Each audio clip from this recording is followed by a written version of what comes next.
Amis du blues, bonsoir.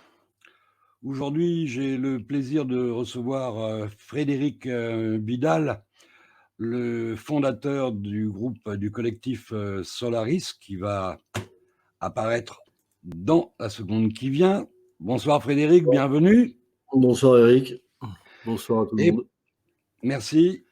Alors, à nous, mon cher, Frédéric, en ce moment, le moral, n'est pas au beau fixe. On démarre, l'année, les uns et les autres, un peu préoccupés, un peu inquiets par ce que nous venons de vivre et ce que nous allons continuer à vivre.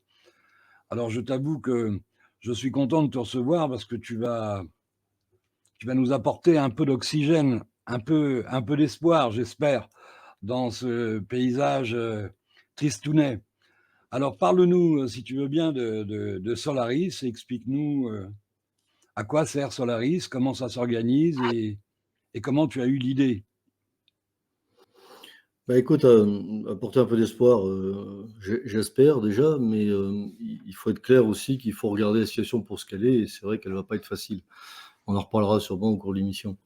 Donc, comment c'est venu tout ça? Je saurais pas trop te dire. Moi, si ce n'est que c'est venu d'un coup. Ça n'a pas été prémédité du tout, c'est vraiment venu d'un coup. Il y a 3 mois, hein, puisque c'est né il y a 3 mois exactement, dans la haute vallée de l'Aude, à Rennes-le-Château. Et, euh, et avant ça, je dirais que 15 jours avant, je ne savais pas du tout que ça allait exister, et même une semaine avant, je dirais. Euh, Ça m'est simplement venu qu'à un moment donné, je voyais un petit peu que ce que j'avais essayé de faire avant, ça ne servait pas vraiment à grand-chose. J'avais repris aussi un de mes anciens métiers de journaliste début 2020, fin 2020, pardon, avec François, dans lequel j'ai écrit quelques tribunes. Euh, bon, je me suis rendu compte que ça suffisait pas, tout ça.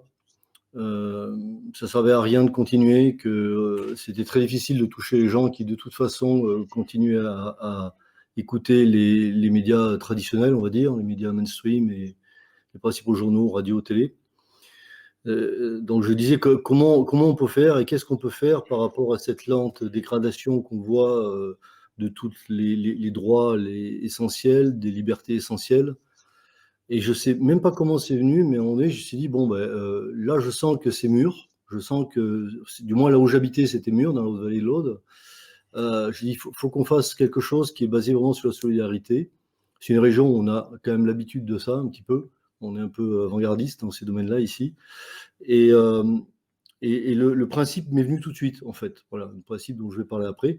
Par contre, ce que je veux dire, c'est que si même j'ai eu l'initiative au départ et que j'ai fait une première réunion publique ici où on a réuni pas mal de monde, surtout dans des territoires assez déserts, hein, bah, quand même, j'ai été tout de suite aidé et épaulé immédiatement par les bonnes personnes sans qui, tout seul, je ne serais pas arrivé, hein. Surtout qu'on a été totalement débordés et par l'engouement qu'il y a eu derrière, et que s'il n'y avait pas eu, alors on a donné beaucoup, beaucoup de temps à ça, mais il a fallu organiser les choses, mais s'il n'y avait pas eu cette aide à côté, c'est pas débordé, c'est noyé que j'aurais été, hein.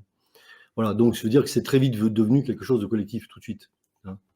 Moi, j'ai fait que mettre une allumette sur une mèche, et je ne savais pas du tout que cette mèche allait en fait en allumer plein d'autres. Voilà. Donc, au bout de 3 mois, effectivement, le bouche à oreille fait que ce réseau qui est parti de rien doit à peu près avoir 20 000 personnes en France. Il y a à peu près 70% des départements qui sont déjà actifs avec le réseau, peut-être même un peu plus maintenant.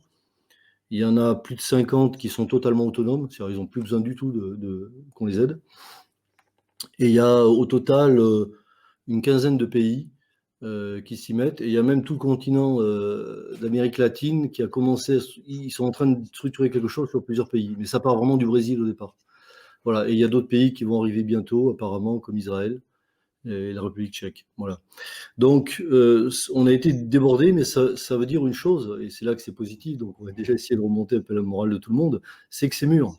Ça veut dire que partout dans le monde, il y a des gens qui sont prêts à bâtir autre chose solidairement. Voilà. Alors, cette autre chose, on va peut-être expliquer un peu ce que c'est. Euh, le, le réseau Solaris, en fait, il est basé sur 3 principes. extrêmement simple.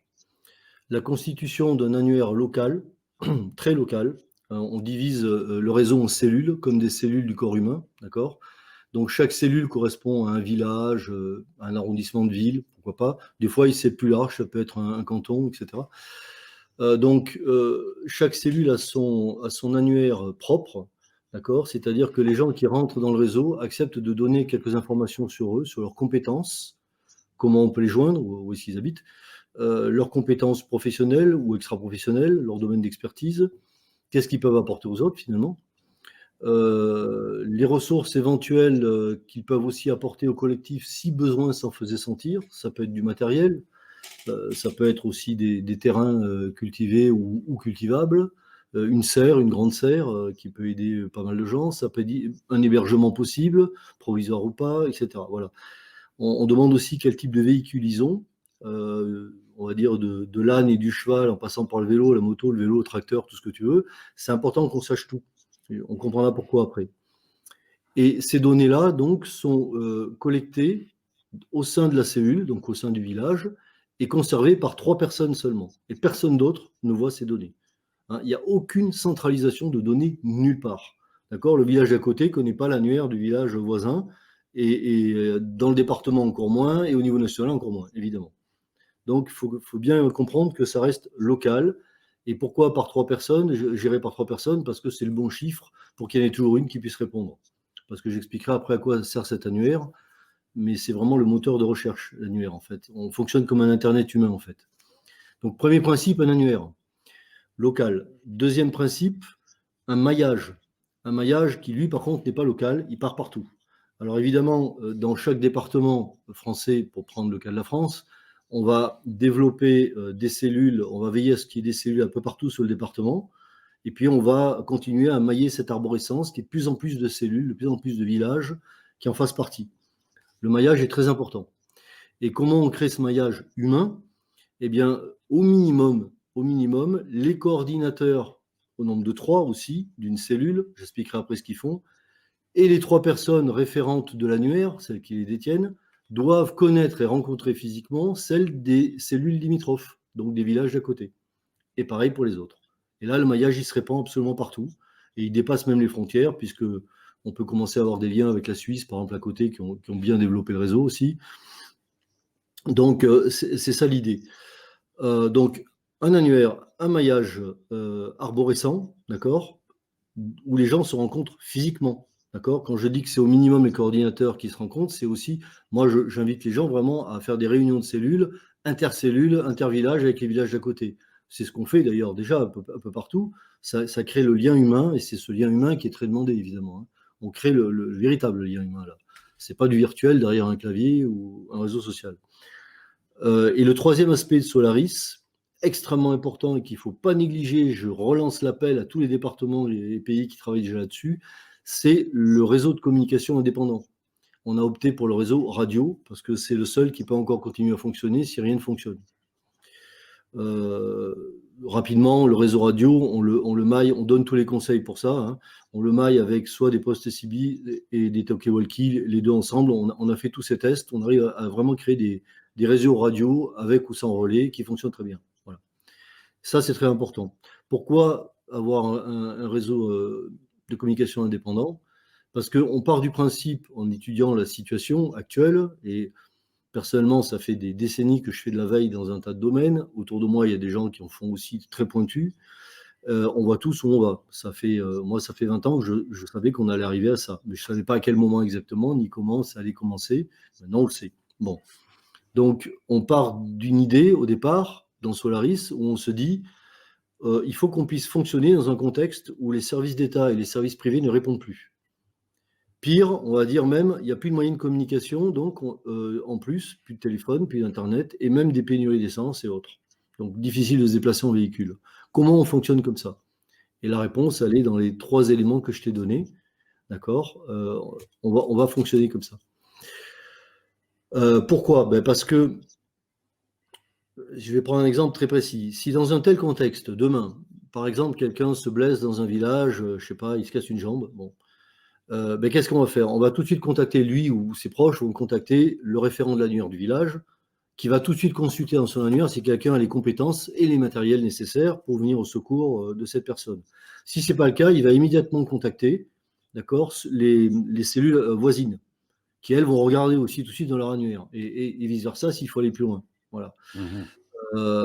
Donc la réponse en fait sera très vite arrivée. En général, on constate que ça peut se passer très vite parce qu'il y a énormément de ressources partout dans les campagnes. On est même très étonné de voir à quel point il y en a, on ne savait pas en fait. Donc ça arrivera même plus vite souvent que les ambulances traditionnelles qui mettent très longtemps des fois dans les campagnes à arriver. Voilà. Donc, et s'il n'y a plus d'électricité et plus de communication, ben, notre réseau radio permettra de fonctionner. D'accord?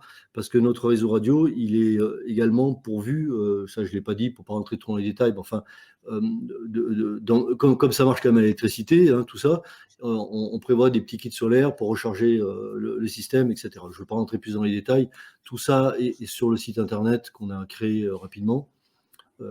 Donc, on ne va pas trop rentrer là-dedans.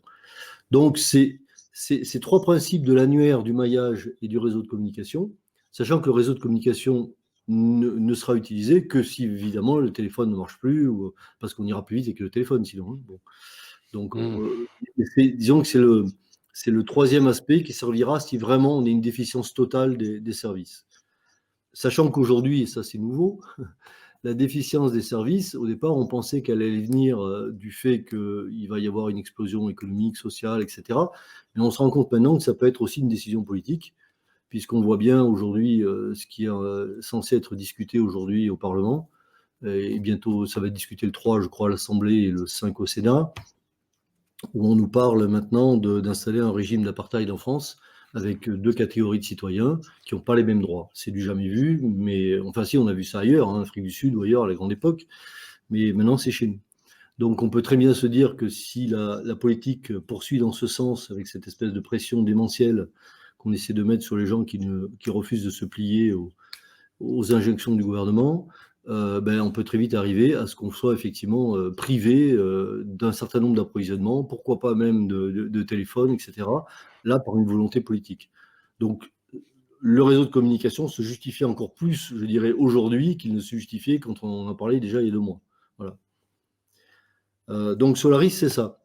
Et ce que je voudrais aussi dire, pour être clair là-dessus, c'est que dans Solaris, et c'est ça aussi notre grosse différence, et c'est ça, je pense, qui nous donne notre grande force, on n'a aucune structure de pouvoir. C'est un système qui fonctionne tel qu'on pense pouvoir faire fonctionner le monde de demain, c'est-à-dire de manière horizontale, sans plus aucune structure pyramidale. Il n'y a pas de chef, il n'y a pas de pouvoir. Personne ne l'est, d'accord ? Par contre, ce qui est important, c'est qu'on fasse confiance avec bienveillance aux gens qui ont des compétences pour pouvoir agir dans ce domaine de compétences. Ça me paraît évident. D'accord ? Mais si un jour, cette confiance devait être brisée pour une raison ou pour une autre, et qu'au sein d'une cellule, les gens ne sont plus d'accord avec cette personne parce qu'elle a dérapé ou je ne sais pas quoi, il n'y a pas à faire grand-chose. Il y a juste à dire, tu es gentil, mais là, ça ne va plus, on ne te fait plus confiance, on travaille avec telle personne maintenant. Ou, voilà.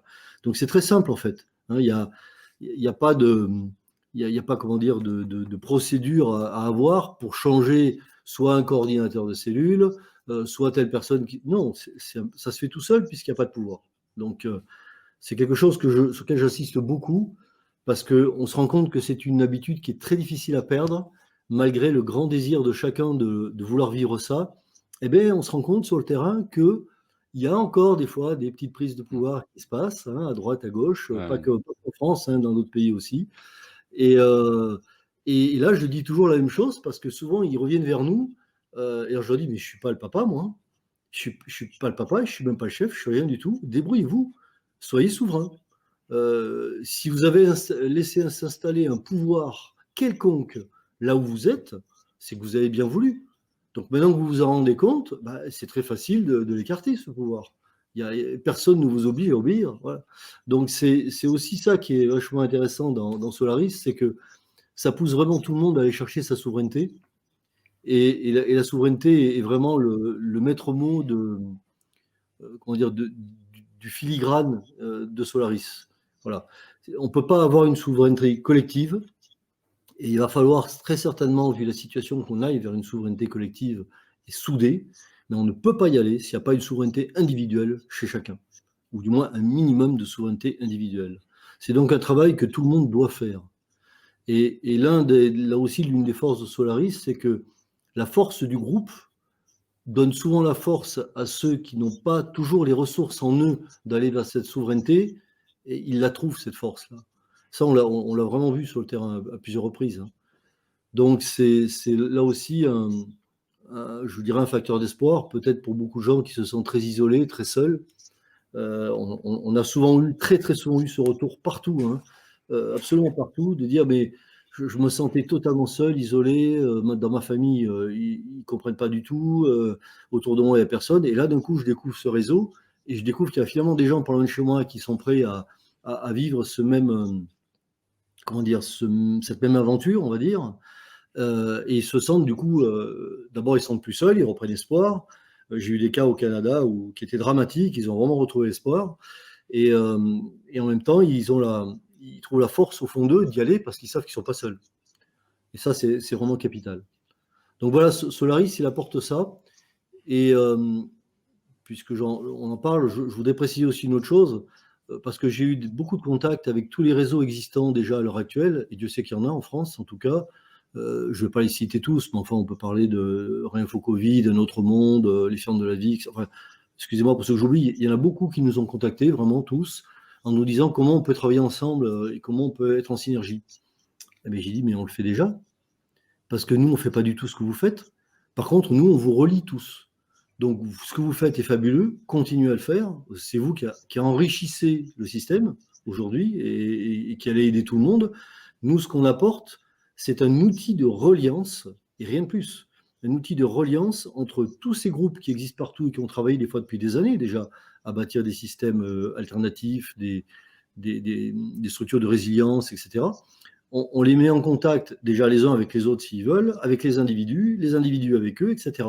Toujours via cet annuaire local.